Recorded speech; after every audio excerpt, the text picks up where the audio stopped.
வணக்கம். என்ன செய்தியை பார்க்க போறோம்னு கேட்டீங்கன்னா, காங்கிரஸ் திமுக கூட்டணி டுமிலே டிவிகேக்கு போறோம். காங்கிரஸ் நிர்வாகிகள் அதிரடி முடிவு தீர்மானமும் ஏற்றப்பட்டிருக்கிறது. இப்ப திமுகவில் இருக்கக்கூடிய RS பாரதி என்ன பண்ணுவாரு, ஏன் RS பாரதி அவர்களை பற்றி குறிப்பிடுற அப்படின்னு சொல்லிட்டு கேக்குறீங்க. விரிவா உங்களுக்கு நான் விளக்குகின்றேன். அதற்கு முன்பாக நம்ம சேனலை இதுவரைக்கும் சப்ஸ்கிரைப் பண்ணாத நண்பர்கள் சப்ஸ்கிரைப் பண்ணிக்கங்க, கொஞ்சம் சப்போர்ட் பண்ணுங்க. முதல்ல மாணிக்கம் தாக்கூர் அவருடைய ஆவேசத்தை கேட்டு வந்துருங்க. அவர் என்ன பேசினார் என்ற விஷயத்தை விளக்குறேன். அதற்கு பிறகு காங்கிரஸ் நிர்வாகிகள் பேசியிருக்காங்க, அந்த வீடியோ வந்துறேன். அதையெல்லாம் தாண்டி நம்ம திமுகவினரை பொறுத்த வரைக்கும் வெற்றிக்கு எது கை கொடுக்க போகுது அப்படின்னு கற்பனையில மிதந்திருந்தாங்களோ அந்த கற்பனையை தூக்கி போட்டு உடைச்சிருக்கிறாரு பிரவீன் சக்கரவர்த்தி. இன்னைக்கு டிவில அதுதான் பெரிய விவாதம். சோ எல்லாவற்றையும் வரிசையா பார்க்கலாமா? முதல்ல இப்ப கேட்டு வந்துருங்க. அதனால ஒரு மாவட்ட செயலாளர் பேச ஆரம்பிச்சாரு, எல்லா அமைச்சர்களும் பேச ஆரம்பிச்சிட்டாங்க. இப்ப காங்கிரஸ் சாதாரணமா எடுத்துக்கிட்டு பேசுறாங்க. இதை கேட்டுக்கிட்டு சும்மா இருக்கவே நான் கிடையாது. நம்ம கேட்டுக்கிட்டு சும்மா அதை பத்தி நான் கருத்து சொல்ல கருத்தெல்லாம் சொல்லுவோம். எங்களுக்கு மரியாதை கொடுக்கலன்னா திருப்பி திருப்பி அடிப்போம், திருப்பி அதே வார்த்தையை பேசுவோம். அதனால மரியாதை காங்கிரஸ்காரனுக்கு கொடுத்தீங்கன்னா நாங்க மரியாதை கொடுப்போம், அவ்வளவுதான். இல்லைன்னா எம்பி சில பேர் போட்டுருக்காங்க, நீங்க எம்பி எங்களை வச்சு தானே ஜெயிச்சீங்க. நான் திருப்பி எம்பி அடிக்க போறது, நான் விருதுநகர்ல எம்பி அடிக்க போறதில்லை. இருக்கு என்னை பொறுத்த மட்டும் என் கட்சி முக்கியம். என்னை பொறுத்த வரைக்கும் எம்பி மண்ணாங்கட்டிலாம் ஒரு முயல் கிடையாது. காங்கிரஸ் கட்சியை பொறுத்த மட்டும் காங்கிரஸ் தன்மானம் தான் முக்கியம். நான் விருதுநகர் வர எம்பி ஆகிறேன் வந்தேன். என் தலைமை அனுப்பி வச்சார் ராகுல் காந்தி விருதுநகர் எம்பி ஆகணும்னு. நான் விருதுநகர் வந்தேன். என்னை பொறுத்த மட்டும் காங்கிரஸ் கட்சி தான் என்னுடைய உயிரை தவிர இந்த எம்பி எம்எல்ஏ மண்ணாங்கட்டிலாம் அது வேற வார்த்தை நல்லா வந்துடும், நல்லா வேணாம். நம்முடைய மாணிக்கம் தாக்கூர் அவர்களை பொறுத்த வரைக்கும் எம்பி பதவியாவது மயிராவதுன்ற அளவுக்கு பேசி தொலைச்சிட்டார். ஏன்னா அந்த அளவுக்கு திமுக காரங்க தினம் தினம் ஏதாவது கருத்து தெரிவித்து காயப்படுத்தி விடுகின்றார்கள். இதுல நம்முடைய RS பாரதி அவர்கள் நாளைக்கு யாரும் பேச மாட்டான்னாங்க.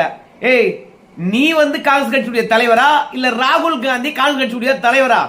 ராகுல் காந்தி சொன்னா நாங்க கேட்போம், எங்கேயோ உட்காந்துக்கின்னு RS பாரதி சொன்னா நாங்க கேட்போமா அப்படின்னு சொல்லிட்டு தான் மறுநாளே பாத்தீங்கன்னா மதுரையில ஆலோசனை கூட்டத்தை போட்டிருக்காங்க. நம்முடைய மாணிக்கம் தாக்கூர் அவர்கள் என்ன சொல்றான்னு கேட்டீங்கன்னா, நான் விருதுநகர்லயே போட்டியிட போறதில்ல, போயா எங்களுடைய தலைவன் ராகுல் காந்தி சொன்னாரு, விருதுநகர்ல நிக்க சொன்னாரு, அங்க நின்னோம்.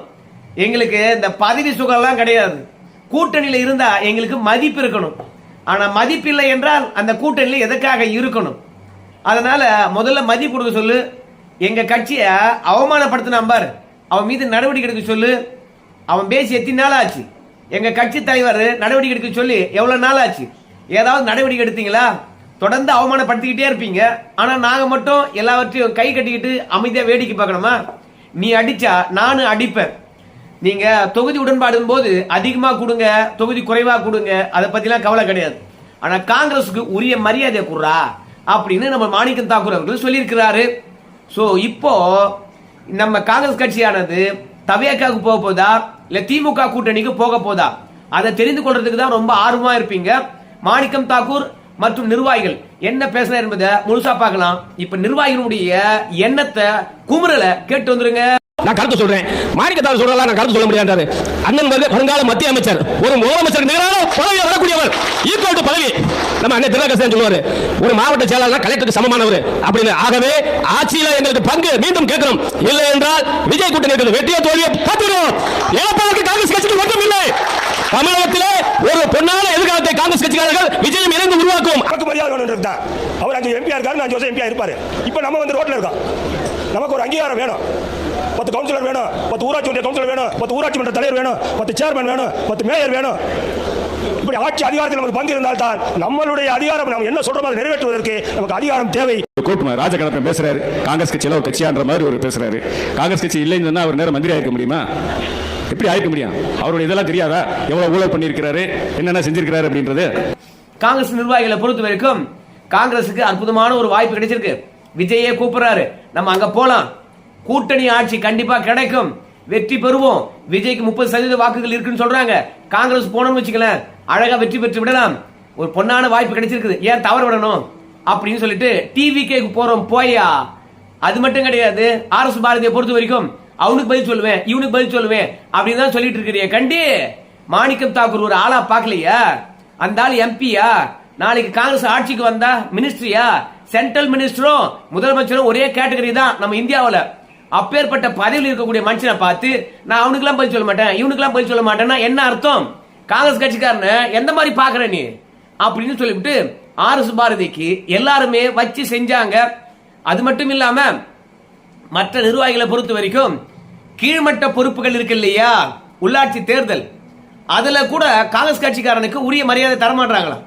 ஒன்றிய கவுன்சிலர் நிக்கலாம் அப்படின்றதுக்காக போய் திமுக கிட்ட கேட்டு ஒரு ஒன்றிய கவுன்சிலர் வாங்கின்னு வரலான்னு பார்க்கும்பொழுது வீட்டு வரைக்கும் போயிட்டு ஒன்றிய கவுன்சில் கேட்டையாம ஏன் கேட்கிற வெற்றி பெறுவியா அப்படின்னு சொல்லிட்டு யாருக்காக ஒன்றிய கவுன்சில் கேட்டு வாங்கி வந்தோமோ அதை அந்த வீட்டுக்கே போய் நான் ஒன்றிய கவுன்சிலரா நிக்கலப்பா, நீங்க யாருன்னா பாத்துங்கப்பா அப்படின்னு சொல்லிட்டு எவன் கவுன்சிலரா நிக்கணும்னு ஆசைப்பட்டானோ அவனையே மனம் மாத்திடுறாங்க.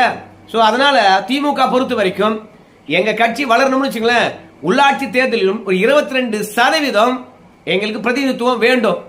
அதே மாதிரி திமுக காங்கிரஸ் கூட்டணி இருந்தா அதிக தொகுதிகள் வேணும், ஆட்சியில பங்கு வேணும், இல்லைன்னா நாங்க தவேக்கா போறோம் அப்படின்னு தீர்த்தே சொல்லி போட்டாங்க.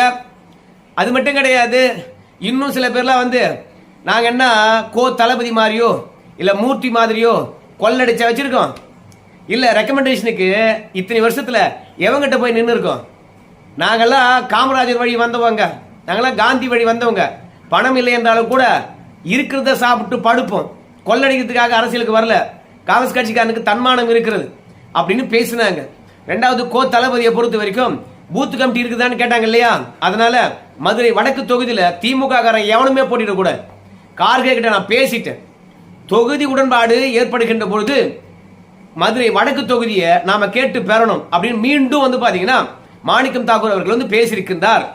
சோ இப்போ திமுக காங்கிரஸ் அடித்துக் கொள்வதை பார்க்கும்போது கூட்டணியே உருவானாலும் கீழ்மட்டத்தில் 2 பேரும் இறங்கி வேலை பார்ப்பாங்களா என்பதே சந்தேகமா இருக்குது.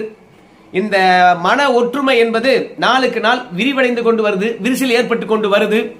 கூடிய விரைவில் திமுக மட்டும் களத்தில் இறங்கி காங்கிரஸ் கட்சிக்காரங்க பேசுறதையும் நிறுத்தணும், திமுக காரங்க பேசுறதையும் நிறுத்தணும். காங்கிரஸ் கட்சிக்காரங்க என்ன எதிர்பார்க்கிறாங்களோ அதுல கொஞ்சம் மேலும் செய்யணும். யாரெல்லாம் காங்கிரஸ் கட்சிக்கு எதிராக பேசினாங்களோ அவங்க மீதெல்லாம் ஒரு நடவடிக்கை எடுக்கணும். அப்படி எடுத்தா மட்டும்தான் காங்கிரஸ் மற்றும் திமுக கூட்டணி அப்படியே தொடர்ந்தாலும் வெற்றியை நோக்கி போகும். நம்ம திருமாவளவனை பொறுத்த வரைக்கும் கூட்டணிக்கு பாதகம் வராத அளவுக்கு விசிக நடந்துக்கும். காங்கிரஸை பொறுத்த வரைக்கும் எந்த பிரச்சனையா இருந்தாலும் பேசி தீர்த்துக்கலாம், அமைதியா இருங்க அப்படின்னு வந்து சொல்றாரு. திருமாவளவனை பொறுத்த வரைக்கும் நீங்க சண்டை போறதுனால பாஜக வந்துடும் அப்படின்னு சொல்றாரு. ஆனா அதுக்கு மாணிக்கம் தாக்கூர் அவர்களை பொறுத்த வரைக்கும் என்ன சொன்னாருன்னு கேட்டீங்கன்னா, வாஜ்பாய் நல்லவரு, இவரு நல்லவரு அப்படின்னு சொல்லிவிட்டு இந்த 3 பிரச்சனை மட்டும் கையால் எடுக்காதீங்க, நாங்க பாஜக கூட்டணிக்கு வரோம் அப்படின்னு போய் கூட்டணி போட்டுக்கிட்டு நாங்க பதவி சுகம் அனுபவிச்சோம் கிடையாது. பாஜக எங்களுக்கு எதிரி தான், எவனும் நல்லவங்க கிடையாது, எவனும் கெட்டவங்க கிடையாது. மத சார்பற்றவங்க நாங்க, அவங்க மத சார்புடையவங்க, எங்களுக்கு எதிர்முனையில் இருக்கவங்க. என்னைக்கும் பாஜகவுடன் நாங்க சமரசம் செய்ய மாட்டோம். கோட்சே காலத்தில் இருந்தே எங்களுக்கும் பாஜக ஆகாது. ஆனா காங்கிரஸ் இப்ப கூட்டணியில் இல்லைன்னு வச்சுக்கலாம், பாஜகவுடன் கை கோத்துக்குவானுங்க இந்த திமுக காரணங்க. அதனால பாஜக உள்ள வந்துரும், பாஜக உள்ள வந்துரும் அப்படின்னு இந்த சித்து வேலையெல்லாம் காட்டாதீங்க. பாஜகவை ஆரம்பத்திலிருந்தே எதிர்க்கக்கூடியவங்க நாங்க. ரெண்டாவது அவங்கிட்ட நாங்க சமரசம் ஆனது கிடையாது, கூட்டணியும் வச்சது கிடையாது. ஆனா கூட்டணி எல்லாம் வச்சு எம்எல்ஏ ஜெயிச்ச திருமாவளவனும் திமுக காரனும் என்கிட்ட வந்து பாஜக வந்துரும், பாஜக வந்துரும் சொல்லி யார ஏமாத்த பாக்குற? அதிக தொகுதியை கொடு, வடக்கு தொகுதி எங்களுக்கு கொடு. அதே மாதிரி கட்சிக்காரங்கிட்டையும் ஒரு கடல் ஏட்டார், நம்ம மதுரை வடக்கு தொகுதியை கேட்கிறோம், ஆனா அந்த இடத்துல பூத் கமிட்டியில எல்லாரையும் நிரப்பணும். பத்தியா காங்கிரஸ்ல பூத் கமிட்டி போறதுக்கு ஆளு இருக்கான்னு கேட்டான்ல அந்த தளபதி, அவங்கிட்ட பூத் கமிட்டி போட்டு நம்ம காட்டணும் அப்படின்னு மாணிக்கம் தாக்கூர் வந்து பாத்தீங்கன்னா அதிரடி காட்டினாரு. அந்த ஆவேச பேசி ரொம்ப நீண்டதா போச்சு, அதை நான் முழுசா தர முடியாது, ஏன்னா காப்பிரைட் வந்துடும். அதனால கொஞ்சம் தான் தந்தேன். இப்போ திமுக மழையா நம்பிக்கிட்டு இருப்பது இந்த 5000 ரூபாய் கொடுத்தாங்கல்ல, அந்த 5000 ரூபாய் தான். அதுவே RS பாரதி அவர்கள் தான் சொன்னார், நாளையிலிருந்து பேச மாட்டாங்க அப்படின்னு சொன்னார். ஏன்னு கேட்டீங்கன்னா 5000 ரூபாய் கொடுத்ததுனால திமுக தான் வெற்றி பெற போகுது, அதனால காங்கிரஸ் கட்சிக்காரங்களை பொறுத்த வரைக்கும் வாயை மூடிக்குவாங்க அப்படின்னு சொன்னார். அதுதான் பிரவீன் சக்கரவர்த்தியை பொறுத்த வரைக்கும் இந்த பாருங்க, மகளிருக்கு உரிமை தொகை கொடுப்பன்ற திட்டம் நல்ல திட்டம், செயல்படுத்தினது பாராட்டுக்குரியது, இல்லைன்னு சொல்லல. ஆனால் உரிமை தொகை தரதுனாலே வந்து வெற்றி பெற்று விடுவோம் என்று நினைக்கிறீங்க பாருங்க, அது மூட நம்பிக்கை. ஏன் தெரியுமா? இந்தியாவில் தேர்தலுக்கு முன்பாக 9 பெரிய மாநிலங்கள்ல மகளிர் உரிமை தொகை கொடுத்தாங்க. அதுல 5 தோத்து 4 தான் ஜெயிச்சிருக்கு. வெற்றி பெறுகின்ற விகிதம் அதிகமா இல்ல தோல்வி அடைந்திருக்கின்ற விகிதம் அதிகமா? இப்போ மகளிர் உரிமை தொகை கொடுத்து 5 ஸ்டேட் வெற்றி பெற்றிருந்து வச்சுக்கலாம். அப்ப மகளிர் உரிமை தொகை கொடுத்தோம்னா வெற்றி பெறுகின்றோம் அப்படின்னு சொல்லலாம். ஆனா மகளிர் உரிமை தொகை கொடுத்தோம் 5 ஸ்டேட்ல தோத்துருக்காங்க, 4 ஸ்டேட்ல தான் வெற்றி பெற்றிருக்காங்க. அதனால மகளிர் தொகை கொடுத்ததுனால நாங்க வாய் முடியும் சும்மா இருப்போம் அப்படின்னு சொல்றதெல்லாம் காங்கிரஸ் கட்சிக்காரன சிறுமைப்படுத்துற மாதிரி இருக்கு. காங்கிரஸ் கட்சிக்காரனுக்கு தேவை மரியாதை அப்படின்னு வந்து நான் பிரவீன் சக்கரவர்த்தி அவர்கள் ட்வீட் போட்டிருக்காரு. அதே மாதிரி எந்தெந்த மாநிலத்துல இந்த மகளிர் உரிமை தொகை கொடுத்த பிறகு எவ்வளவு வாக்கு பதிவு ஆயிருக்குது, எதிர்கட்சிகள் எவ்வளவு வாங்கியிருக்காங்க, ஆளுங்கட்சிகள் எவ்வளவு வாங்கியிருக்காங்க, மகளிர் உரிமை தொகை கொடுக்காத கட்சி எப்படி வெற்றி பெற்றிருக்குது அப்படிங்கிற புள்ளி விவரத்துடன் சொல்லிட்டார். இப்போ மழை போல நம்பிக்கிட்டு எதிர்கட்சிகளுக்கு சிம்ம சொப்பனமாக 5000 ரூபாய் கொடுத்துட்டோம் அப்படின்னு சொல்லிட்டு பயத்தை காட்டிட்டு இருந்தாங்க இல்லையா, அந்த பயம் என்பது காங்கிரஸ் கட்சியாலே தூள் தூளா உடைக்கப்பட்டது. எதிர்கட்சிகளை பொறுத்த வரைக்கும் அச்சமா இருந்தாங்க. ஐயோ 5000 ரூபாய் கொடுத்துட்டாங்களே, அவங்க தான் ஜெயிப்பாங்க போல இருக்குது அப்படின்னு எண்ணிக்கிட்டு இருந்தாங்க. ஆனால் கூட்டணி கட்சியை வந்து 5000 ரூபாய் கொடுத்தா நீ ஜெயிச்சிருவா, அது ஒரு மூட நம்பிக்கை இல்ல. கூட்டணி இருந்தா தான் ஏன் ஜெயிக்க முடியும், கூட காசு கொடுத்தா ஜெயிச்சிட முடியுமா, கூட காசு கொடுத்தோம்னா எங்க ஜெயிச்சிருக்கான் அப்படின்னு கேள்வி மேல கேள்வி கேட்டிருக்காரு. அதாவது அதிமுக கூட்டணியோ இல்ல பாஜக கூட்டணியோ நீங்க உரிமை தொகை கொடுத்துட்டாங்கன்னு பயந்தீங்கன்னு வச்சுங்களேன், அது வேலைக்காக. ஏன்னா உரிமை தொகையினால ஒரு வெற்றியும் பெற முடியாது அப்படின்னு வந்து பிரவீன் சக்கரவர்த்தி அவர்கள் அழகா விளக்கி இருக்கின்றார் புள்ளி விவரத்துடன். சோ இதுல இருந்து என்ன தெரியுதுன்னு கேட்டீங்கன்னா, கூடிய விரைவில் காங்கிரஸ் கட்சிக்காரங்களை கூப்பிட்டு சமாதானப்படுத்தணும். இல்லைன்னு வச்சுங்களேன், இன்னைக்கு RS பாரதி அவர்களுக்கு பதிலடி கொடுத்தாங்க, நாளைக்கு ஸ்டாலினுக்கே பதிலடி கொடுப்பாங்க. நாளைக்கு ஏன் கொடுக்கணும், மாணிக்கம் தாக்கூர் அவர்கள் தான் சொல்லிட்டாரு ஆட்சியில பங்கு இல்லை என்று சொன்ன பிறகு ஆட்சியில பங்கு நீ என்ன கொடுக்கறது, மக்கள் தானே கொடுப்பாங்க. அது கூட்டணி ஆட்சியா தனித்து ஆட்சியா என்பதுல மக்கள் ஓட்டு போடாதானே நிர்ணயம் ஆகும். நீ என்ன கொடுக்கறது, மக்கள் நினைச்சிட்டாங்கன்னா ஐயா சாமி எங்களுக்கு ஆட்சியில பங்கு வந்துடும் நீ வாய மூடு அப்படி முதலமைச்சருக்கே பதிலடி கொடுத்துட்டாங்களே. அதனால காங்கிரஸ் கட்சிக்காரங்களை பொறுத்த வரைக்கும் ஒரு முடிவுடன் தான் இருக்கிறாங்க. இப்போ அதிக தொகுதி வேண்டும், ஆட்சியில பங்கு வேண்டும் அப்படின்றவங்களாம் காங்கிரஸ் கட்சியில் இருக்கக்கூடிய 2ஆம் கட்ட தலைவர்கள் பேசுவாங்க. ஆனால் கூட்டணி விட்டு வெளியே போறோம், நாங்க வந்து பார்த்தா டிவி கேட்க போறோம், எங்களை விட்டுரு, விஜயே கூப்பிடுறாரு, அவருக்கு எவ்வளவு வாக்கு வங்கி இருக்கு தெரியுமா அப்படின்னு சொல்லிட்டு கீழ்மட்டத்தில் இருக்கக்கூடிய தலைவர்கள் டிவி கேட்க போறோம் எங்களை விட்டுருங்க அப்படின்னு பேச ஆரம்பிச்சிருக்காங்க. முதல் 2ஆம் கட்ட தலைவர்கள் வந்து ஆட்சியில பங்குக்காக பேசினாங்க. அதுக்கு கீழ் இருக்கின்ற தலைவர்கள் நாங்க விஜய் கூட்டணிக்கு போறோம் அப்படின்னு பேச ஆரம்பிச்சிட்டாங்க. இப்ப என்ன ஆகுன்னு கேட்டீங்கன்னா, 2ஆம் கட்ட தலைவர்கள் கீழ்மட்டத்தில் பேசினதை எடுத்துக்கிட்டு போய் முதன்மை இடத்துல இருக்கக்கூடியவங்க கிட்ட பேசுவாங்க. கீழ்மட்டத்தில் இருக்கிறவங்க அத்தனை பேரும் விஜய் கூட்டணிக்கு போலான்னு சொல்லிட்டாங்க.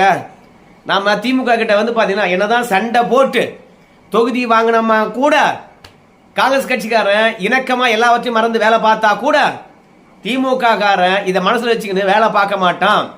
நான் ஆட்சிக்கு வரலனாலும் பரவாயில்ல, காங்கிரஸ் அழிச்சே தீருவேன் அப்படி திமுக காரன் அழிச்சிடுவான். நம்ம வந்து ரொம்பவே வார்த்தையை விட்டுட்டோம். திமுக காரனுடைய சதி வேலை தெரியும், துரோக வேலை நம்மளுக்கு கடந்த காலங்களில் தெரியும், உள்ளாட்சி தேர்தலில் எப்படி கால வாரினான்னு தெரியும். இதெல்லாம் உனக்கு எப்படி தெரியும்னு கேட்குறீங்களா? இந்த மதுரை ஆலோசனை கூட்டத்தில் நம்ம காங்கிரஸ் கட்சியினுடைய 2ஆம் கட்ட தலைவர்கள் வெளிப்படையா பேசினாங்க. திமுக காரன் உள்ளாட்சி தேர்தலில் எவ்வளவு துரோகம் பண்ணா, எப்படி நம்ம சின்னத்தில் நம்ம போட்டியிடுகின்ற போது நமக்கு எதிராக உதயசூரிய சின்னத்தில் போட்டிட்டானுங்க, அதிமுகவுடன் கைகோர்த்து கொண்டு அதிமுக வெற்றி பெறதுக்கு எப்படி வழிவகை பண்ணானுங்க அப்படின்றத எல்லாமே வந்து பாத்தீங்கன்னா காங்கிரஸ் கட்சிக்காரங்க அந்த ஆலோசனை கூட்டத்தில் பேசினாங்க. அதனால திமுக எதிர்த்து விட்டதுனால இனி காங்கிரஸ் கட்சிக்காரன் எந்த தொகுதியை கேட்டு பெற்றாலும் எல்லா தொகுதியிலும் நம்மளை தோக்கடிச்சிடுவாங்க அப்படின்னு நிர்வாகிகளே பேசியிருக்காங்க.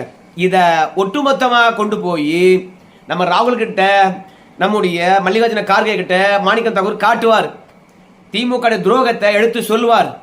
அதன் காரணமாக டிவிகேக்கு காங்கிரஸ் போகத்தான் போது. ஆனா நாளைக்குள்ள பிரச்சனையை தீர்க்கலன்னு வச்சுங்களேன், கண்டிப்பா டிவிகேக்கு போயிடுவாங்க. திமுக கூட்டணி டுமில் டுமில் தான், அதை காப்பாற்ற முடியாது என்பது என்னுடைய கருத்து. ஏன்னா திமுக எந்த ஆயுதத்தை எடுத்து வெற்றி பெறலாம் என்று நினைக்கிறாங்களோ அந்த ஆயுதத்தை வந்து பாத்தீங்கன்னா காங்கிரஸ் கட்சிக்காரனே தூள் தூளாகலாம். காங்கிரஸ் இல்லாம வெற்றி பெற்றலாம், நம்ம கருணை தொகை கொடுத்துட்டோம் 5000 ரூபாய் நினைக்கிறீங்களா, அதனால வெற்றி பெற முடியாது. காங்கிரஸ் இருந்தா தான் வெற்றி பெற முடியும். மனசுல வச்சுக்கிட்டு வெளியில பேசு. 2வது RS பாரதியை பொறுத்த வரைக்கும் காங்கிரஸ் கட்சிக்காரன் பேசணுமா பேசக்கூடாது என்பதெல்லாம் நீ முடிவு பண்ணாத, ராகுல் காந்தி முடிவு பண்ணட்டும். என்ன பெரிய டேஷ் மாதிரி பத்திரிகை முன்பு உட்காந்துக்கிட்டு காங்கிரஸ் கட்சிக்கார நாளையில இருந்து பேச மாட்டான் அப்படின்னு ஏன் நீ சொல்ற அப்படின்னு நறுக்குன்னு 4 வார்த்தை கேட்கிற மாதிரி காங்கிரஸ் கட்சிக்காரங்க நேத்தெல்லாம் அமைதியா பேசினாங்க, இன்னைக்கு ஆவேசமா பேச ஆரம்பிச்சிட்டாங்க. ஸோ ஆர்எஸ் பாரதிக்கு இப்ப நல்லா புரிஞ்சுட்டு இருப்பாரு, இவங்கெல்லாம் பழைய காங்கிரஸ் கட்சிக்காரங்க கிடையாது, நம்ம போடுறத போட்டா எடுக்கிறத எடுத்துக்கிட்டு அவங்க பாட்டுன்னு வாலாட்டிட்டு போயிடுவாங்க அப்படின்னு ஆர்எஸ் பாரதி நினைச்சார். அப்படிலாம் கிடையாது. நீ பேசினா நானும் பேசுவேன், நீ வாய மூடனா நானும் வாய மூடுவேன். அப்படிதான் காங்கிரஸ் கட்சிக்காரன் உரிய மரியாதையை எதிர்பார்த்து பதிலடி கொடுத்துருக்கான். எனக்கு தெரிஞ்சு உள்ள தலைவுல காங்கிரஸ் ஆனது டுமில் ஆயிடுச்சு, திமுக கூட்டணியில இல்ல. அதே மாதிரி வந்து பாத்தீங்கன்னா டிவிக்கு போகணும் என்ற எண்ணமும் உருவாகி போச்சு. பார்க்கலாம் என்ன நடக்க போகுதுன்னு. இந்த வீடியோ தொடர்பாக உங்க கருத்து சொல்லுங்க. நன்றி.